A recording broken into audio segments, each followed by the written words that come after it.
आप सुन रहे हैं सादत हसन मंटो की लिखी कहानी उल्लू का पट्टा। कासिम सुबह 7 बजे लिहाफ से बाहर निकला और गुसल खाने की तरफ चला। रास्ते में ये इसको ठीक तौर पर मालूम है, सोने वाले कमरे में, सहन में या गुसल खाने के अंदर उसके दिल में ये ख्वाहिश पैदा हुई कि वो किसी को उल्लू का पट्टा कहे। बस सिर्फ एक बार गुस्से में या तंजिया अंदाज में किसी को उल्लू का पट्टा कह दे। कासिम के दिल में इससे पहले कई बार बड़ी बड़ी अनोखी ख्वाहिशें पैदा हो चुकी थी, मगर ये ख्वाहिश सबसे निराली थी। वो खुद को बहुत तरोताजा महसूस कर रहा था, लेकिन फिर ये ख्वाहिश कैसे उसके दिल में दाखिल हो गई। दांत साफ करते वक्त उसने जरूरत से ज्यादा वक्त सर्फ किया, जिसके बाइस उसके मसूड़े छिल गए। दरअसल वो सोचता रहा कि ये अजीबो गरीब ख्वाहिश क्यों पैदा हुई, मगर वो किसी नतीजे पर ना पहुंच सका। बीवी से वो बहुत खुश था, उनमें कभी लड़ाई ना हुई थी। नौकरों पर भी वो नाराज नहीं था, इसलिए कि गुलाम मोहम्मद और नबी बख्श दोनों खामोशी से काम करने वाले मुस्तैद नौकर थे। मौसम भी निहायत खुशगवार था। फरवरी के सुहाने दिन थे, जिनमें कुमारेपन की ताजगी थी। हवा खुनक और हल्की, दिन छोटे न रातें लंबे। नेचर का तवाजुन बिल्कुल ठीक था और काशिम की सेहत भी खूब थी। समझ में नहीं आता था कि किसी को बगैर वजह के उल्लू का पट्टा कहने की ख्वाहिश उसके दिल में क्यों कर पैदा हो गई। कासिम ने अपनी जिंदगी के 28 वर्षों में मुत्तईद लोगों को उल्लू का पट्टा कहा होगा, और बहुत मुमकिन है कि इससे भी कड़े लफ्ज उसने बाज मौकों पर इस्तेमाल किए हो और गंदी गालियां भी दी हो, मगर उसे अच्छी तरह याद था कि ऐसे मौकों पर ख्वाहिश बहुत पहले उसके दिल में पैदा नहीं हुई थी, मगर अब अचानक तौर पर उसने महसूस किया था कि वो किसी को उल्लू का पट्टा कहना चाहता है। और ये ख्वाहिश लम्हा व लम्हा शिद्दत बख्तियार करती चली गई, जैसे उसने अगर किसी को उल्लू का पट्टा न कहा तो बहुत बड़ा हर्ज हो जाएगा। दांत साफ करने के बाद उसने छिले हुए मसूड़ों को अपने कमरे में जाकर आईने में देखा, मगर देर तक उनको देखते रहने से भी वो ख्वाहिश न दबी जो एकाएक उसके दिल में पैदा हो गई थी। कासिम मंद की किस्म का आदमी था। वो बात के तमाम पहलुओं पर गौर करने का आदी था। आईना मेज पर रखकर वह आराम कुर्सी पर बैठ गया और ठंडे दिमाग से सोचने लगा। मान लिया कि मेरे किसी को उल्लू का पट्टा कहने को जी चाहता है, मगर ये कोई बात तो ना हुई। मैं किसी को उल्लू का पट्टा क्यों कहूं? मैं किसी से नाराज भी तो नहीं हूं। ये सोचते सोचते उसकी नजर सामने दरवाजे के बीच में रखे हुए हुक्के पर पड़ी। एकदम उसके दिल में ये बातें पैदा हुई। अजीब बाहियात नौकर है, दरवाजे के एन बीच में ये हुक्का टिका दिया है। मैं अभी इस दरवाजे से अंदर आया, अगर ठोकर से भरी हुई चिलम गिर पड़ती तो पा अंदाज जो कि मूंज का बना हुआ है जलना शुरू हो जाता, और साथ में कालीन में। उसके जी में आया कि गुलाम मोहम्मद को आवाज दे। जब वो भागा हुआ उसके सामने आ जाए तो वो भरे हुए हुक्के की तरफ इशारा करके उससे सिर्फ इतना कहे, तुम निरे उल्लू के पट्टे हो। मगर उसने तअम्मुल किया और सोचा, यूं बिगड़ना अच्छा मालूम नहीं होता।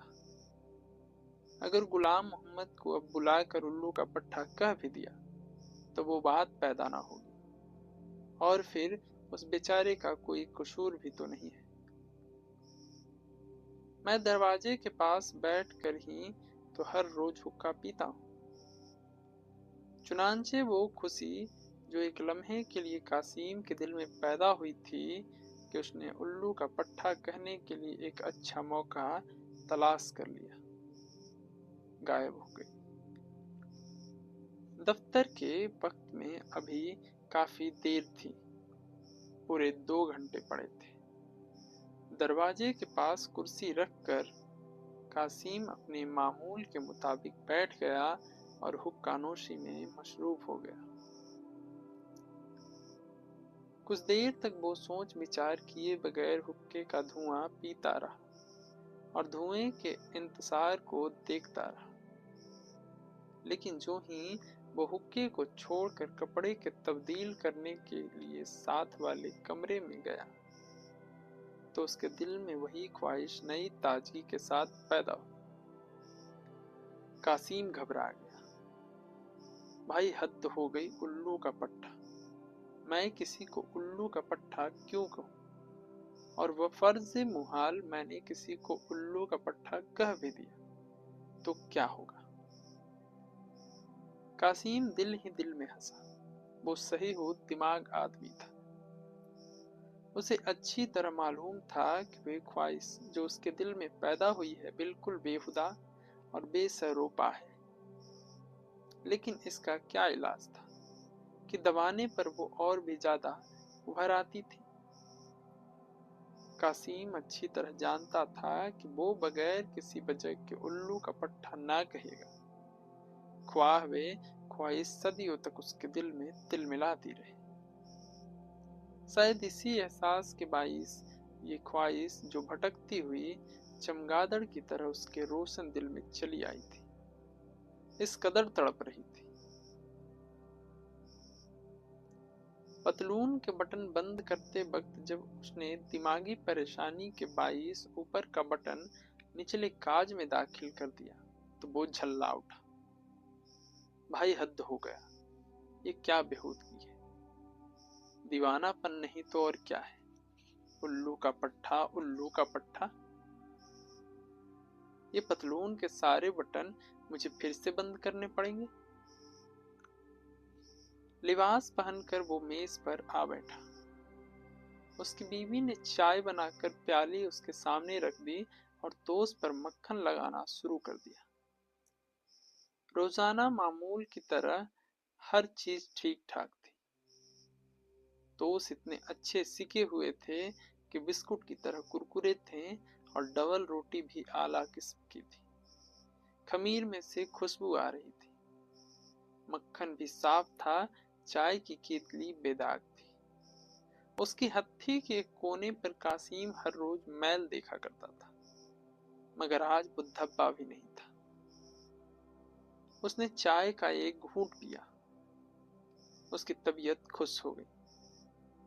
खालिस दार्जिलिंग की चाय थी, जिसकी महक पानी में भी बरकरार थी। दूध की मिकदार भी सही थी। कासिम ने खुश होकर अपनी बीवी से कहा, आज चाय का रंग बहुत ही प्यारा है और बड़े सलीके से बनाई गई है। बीवी तारीफ सुनकर खुश हुई, मगर उसने मुंह बनाकर एक अदा से कहा, जी हाँ, बस आज इत्तेफाक से अच्छी बन गई, वरना हर रोज तो आपको नीम घोल के पिलाई जाती है। मुझे सलीका कहाँ आता है? सलीके वालियां तो वो मुई होटल की छोकरियां हैं, जिनके आप हर वक्त गुन गाया करते हैं। ये तकरीर सुनकर कासिम की तबीयत मुकद्दर हो गई। एक लम्हा के लिए उसके जी में आया कि चाय की प्याली मेज पर उलट दे और वो नीम जो उसने अपने बच्चे की फुंसियां धोने के लिए गुलाम मोहम्मद से मंगवाई थी और सामने बड़े ताकचे में पड़ी थी, घोल कर पी ले। मगर उसने बर्दबारी से काम लिया। ये औरत मेरी बीवी है, इसमें कोई शक नहीं कि उसकी बात बहुत ही भोड़ी है, मगर हिंदुस्तान में सब लड़कियां बीवी बनकर ऐसी भोड़ी बातें ही करती हैं, और बीवी बनने से पहले अपने घरों में वो अपने माओं से कैसे बातें सुनती हैं, बिल्कुल इसी अदना किस्म की बातें। और उसकी वजह सिर्फ ये है कि औरतों को उमूमी जिंदगी में अपनी हैसियत की खबर ही नहीं। मेरी बीवी तो फिर भी गनीमत है, यानी सिर्फ एक अदा के तौर पर ऐसी भोड़ी बातें करती है। उसकी नीयत नेक होती है। बाज औरतों का तो ये सियार होता है कि हर वक्त बकवास करती रहती है। ये सोचकर कासिम ने अपनी निगाहें उस ताकचे पर से हटा ली जिसमें नीम के पत्ते धूप में सूख रहे थे, और बात का रुख बदलकर उसने मुस्कुराते हुए कहा, देखो, आज नीम के पानी से बच्चे की टांगे जरूर धो देना। नीम जख्मों के लिए बड़ी अच्छी होती है। और देखो, तुम मौसमियों का रस जरूर पिया करो। मैं दफ्तर से लौटते हुए 1 दर्जन और ले आऊंगा। ये रस तुम्हारी सेहत के लिए बहुत जरूरी है। बीवी मुस्कुरा दी। आपको तो बस हर वक्त मेरी ही सेहत का ख्याल रहता है। अच्छी भली तो हूँ, खाती हूँ, पीती हूँ, दौड़ती हूँ, भागती हूँ। मैंने जो आपके लिए बादाम मंगवा के रखे हैं, भाई आज 10-20 आपको जेब में डाले बगैर न रहोगे, लेकिन दफ्तर में कहीं बांट न दीजिएगा। कासिम खुश हो गया कि चलो, मौसम्बियों के रस और बादामों ने उसकी बीवी के मशनूई गुस्से को दूर कर दिया और एक मसला आसानी से तय हो गया। दरअसल कासिम ऐसे मसलों को आसानी के साथ इन तरीकों से ही तय किया करता था जो उसने पड़ोस के पुराने शौहरों से सीखे थे, और अपने घर के माहौल के मुताबिक उनमें थोड़ा बहुत रद्दोबदल कर लिया था। चाय से फारिग होकर उसने जेब से सिगरेट निकाल कर सुलगाया और उठकर दफ्तर जाने की तैयारी करने ही वाला था कि फिर वही ख्वाहिश नामुदार हो गई। इस मर्तबा उसने सोचा, अगर मैं किसी को उल्लू का पट्टा कह दूं तो क्या हर्ज है। जेरे लब बिल्कुल हौले से कह दूं, उल्लू का पट्टा, तो मेरा ख्याल है कि मुझे दिल्ली तस्कीन हो जाएगी। ये ख्वाहिश मेरे सीने में बोझ बनकर बैठ गई है। क्यों न उसको हल्का कर दूं दफ्तर में। उसको सहन में बच्चे का कमोड नजर आया। यूं सहन में कमोड रखना सख्त बदतमीजी थी, और खुसूसन उस वक्त जबकि वो नाश्ता कर चुका था और खुशबूदार कुरकुरे तोश और तले हुए अंडों का जायका अभी तक उसके मुंह में था। उसने जोर से आवाज दी, गुलाम मोहम्मद। कासिम की बीवी, जो अभी तक नाश्ता कर रही थी, बोली, गुलाम मोहम्मद बाहर गोश्त लेने गया है। कोई काम था आपको उससे? 1 सेकंड के अंदर अंदर कासिम के दिमाग में बहुत सी बातें आई। कह दूं ये गुलाम मोहम्मद उल्लू का पट्टा है, और ये कहकर जल्दी से बाहर निकल जाऊं? नहीं, वो खुद तो मौजूद है ही नहीं, फिर बिल्कुल बेकार है। लेकिन सवाल ये है कि बेचारे गुलाम मोहम्मद ही को क्यों निशाना बनाया जाए। उसको तो मैं हर वक्त उल्लू का पट्टा कह सकता हूँ। कासिम ने अधजला सिगरेट गिरा दिया और बीवी से कहा, कुछ नहीं, मैं उससे ये कहना चाहता था कि दफ्तर में मेरा खाना बेशक 1:30 बजे ले आया करे। तुम्हें खाना जल्दी भेजने में बहुत तकलीफ करनी पड़ती है। ये कहते हुए उसने बीवी की तरफ देखा जो फर्श पर उसके गिराए हुए सिगरेट को देख रही थी। कासिम को फौरन अपनी गलती का एहसास हुआ। ये सिगरेट अगर बुझ गया और यहाँ पड़ा रहा तो उसका बच्चा रेंगता रेंगता आएगा और उसे उठाकर मुंह में डाल लेगा, जिसका नतीजा ये होगा कि उसके पेट में गड़बड़ मच जाएगी।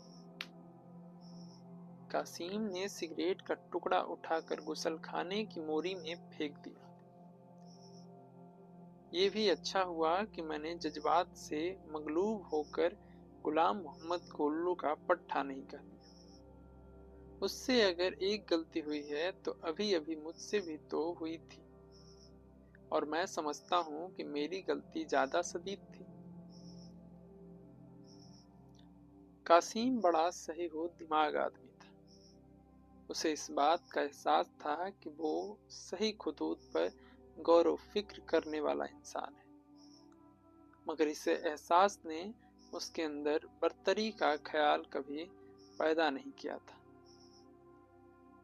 यहाँ पर फिर उसके सही हुए दिमागी को दखल था कि वो एहसास से बर्तरी को अपने अंदर दबा दिया करता था।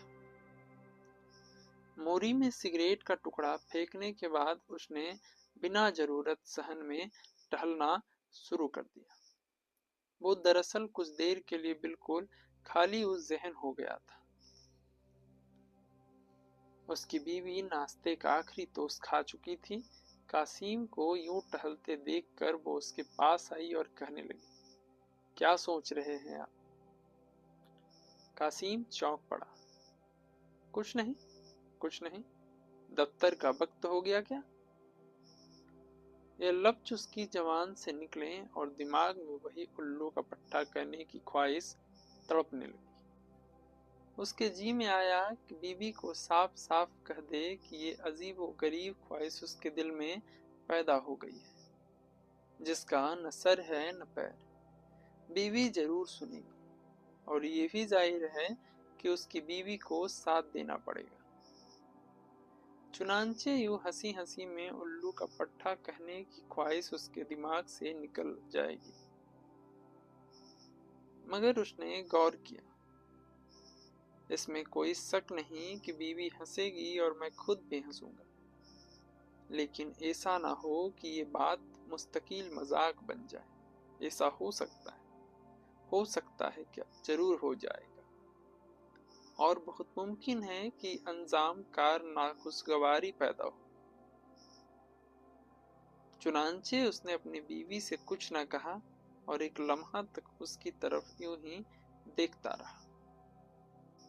बीवी ने बच्चे का कमोड उठाकर कोने में रख दिया और कहा, आज सुबह आपके बरखुरदार ने बहुत सताया है कि अल्लाह की पनाह। बड़ी मुश्किलों के बाद मैंने उसे कमोड पर बिठाया। उसकी मर्जी ये थी कि बिस्तर ही को खराब करे, आखिर लड़का किसका है। कासिम को इस किस्म की चख पसंद थी। ऐसी बातों में वो तीखे मजाक की झलक देखा करता था। मुस्कुराकर उसने बीवी से कहा, लड़का मेरा ही है, मगर मैंने तो आज तक कभी बिस्तर खराब नहीं किया। ये आदत उसकी अपनी होगी। बीवी ने उसकी बात का मतलब ना समझा। कासिम को मुतलकन अफसोस ना हुआ, इसलिए कि ऐसी बातें वो सिर्फ अपने मुंह का जायका दुरुस्त रखने के लिए किया करता था। वो और भी खुश हुआ जब उसकी बीवी ने ना जवाब दिया और खामोश हो गई। अच्छा भाई, अब मैं चलता हूँ, खुदा हाफिज। ये लफ्ज जो हर रोज उसके मुंह से निकलते थे, आज भी अपनी पुरानी आसानी के साथ निकले और कासिम दरवाजा खोलकर बाहर चल दिया। कश्मीरी गेट से निकलकर जब वो निकलसन पार्क के पास से गुजर रहा था तो उसे एक दाढ़ी वाला आदमी नजर आया। एक हाथ में खुली हुई सलवार थामे वो दूसरे हाथ से इस्तंजा कर रहा था। उसको देखकर कासिम के दिल में फिर उल्लू का पट्टा कहने की ख्वाहिश पैदा हुई। लो भाई, ये आदमी है जिसको उल्लू का पट्टा कह देना चाहिए, यानी जो सही मायने में उल्लू का पट्टा है। जरा अंदाज मुलाहिजा हो, किस इन्माक से ड्राई क्लीन किए जा रहा है, जैसे कोई बहुत अहम काम सर अंजाम पा रहा है। लानत है। लेकिन कासिम सही हो दिमाग आदमी था। उसने सअज्जुल से काम ना लिया और थोड़ी देर गौर किया। मैं इस फुटपाथ पर जा रहा हूँ और वो दूसरे फुटपाथ पर। अगर मैंने बुलंद आवाज में भी उसको उल्लू का पट्टा कहा तो वो चौंकेगा नहीं, इसलिए कि कमबख्त अपने काम में बहुत बुरी तरह मशरूफ है। चाहिए तो ये कि उसके कान के पास जोर से नारा बुलंद किया जाए, और जब वो चौंक उठे तो उसे बड़े शरीफाना तौर पर समझाया जाए कि आप उल्लू के पट्टे हैं। लेकिन इस तरह भी खातिर ख्वाह नतीजा बरामद ना होगा। चुनांचे कासिम ने अपना इरादा तर्क कर दिया। इसी अस्ना में उसके पीछे से एक साइकिल नामुदार हुई। कालीस की एक लड़की उस पर सवार थी, इसलिए कि पीछे बस्ता बंधा था। आनन फानन में उस लड़की की साड़ी फ्री विल के दांतों में फंसी। लड़की ने घबरा कर अगले पहिए का ब्रेक दबाया। एकदम साइकिल बेकाबू हुई और एक झटके के साथ लड़की साइकिल समेत सड़क पर गिर पड़ी। कासिम ने आगे बढ़कर लड़की को उठाने में उजमल से काम न लिया, इसलिए कि उसने हादिसा के रद्दे अमल पर गौर करना शुरू कर दिया था। मगर जब उसने देखा कि लड़की की साड़ी फ्री विल के दांतों ने चबा डाली है और उसका बॉर्डर बहुत बुरी तरह उनमें उलझ गया है, तो वो तेजी से आगे बढ़ा। लड़की की तरफ देखे बगैर उसने साइकिल का पिछला पहिया जरा ऊंचा उठाया ताकि उसे घुमाकर साड़ी को मिल के दांतों में से निकाल ले। इत्तेफाक ऐसा हुआ कि पहिया घुमाने से साड़ी कुछ इस तरह तारों की लपेट में आई कि इधर पेटीकोट की गिरफ्त से बाहर निकल आई। कासिम बौखला गया। उसकी इस बौखलाहट ने लड़की को बहुत ज्यादा परेशान कर दिया।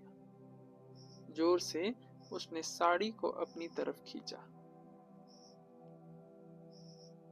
फ्री विल के दांतों में एक टुकड़ा अड़ा रह गया और साड़ी बाहर निकल आई। लड़की का रंग लाल हो गया। कासिम की तरफ उसने गजबनाक निगाहों से देखा और भीचे हुए लहजों में कहा, उल्लू का पट्टा। मुमकिन है कि कुछ देर लगी हो, मगर कासिम ने ऐसा महसूस किया कि लड़की ने झटपट न जाने अपनी साड़ी को क्या किया और एकदम साइकिल पर सवार होकर ये जा वो जा नजरों से गायब हो गई। कासिम को लड़की की गाली सुनकर बहुत दुख हुआ, खासकर इसलिए कि वो यही गाली खुद किसी को देना चाहता था। मगर वो बहुत सही हो दिमाग आदमी था। ठंडे दिल से उसने हादिसे पर गौर किया और उस लड़की को माफ कर दिया। उसको माफी करना पड़ेगा, इसलिए कि इसके सिवा और कोई चारा ही नहीं।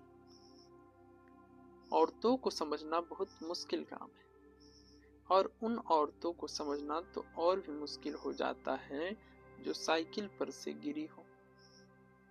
लेकिन मेरी समझ में ये नहीं आता कि उसने अपनी लंबी जुराब में ऊपर रान के पास 3-4 कागज क्यों उड़स रखे थे।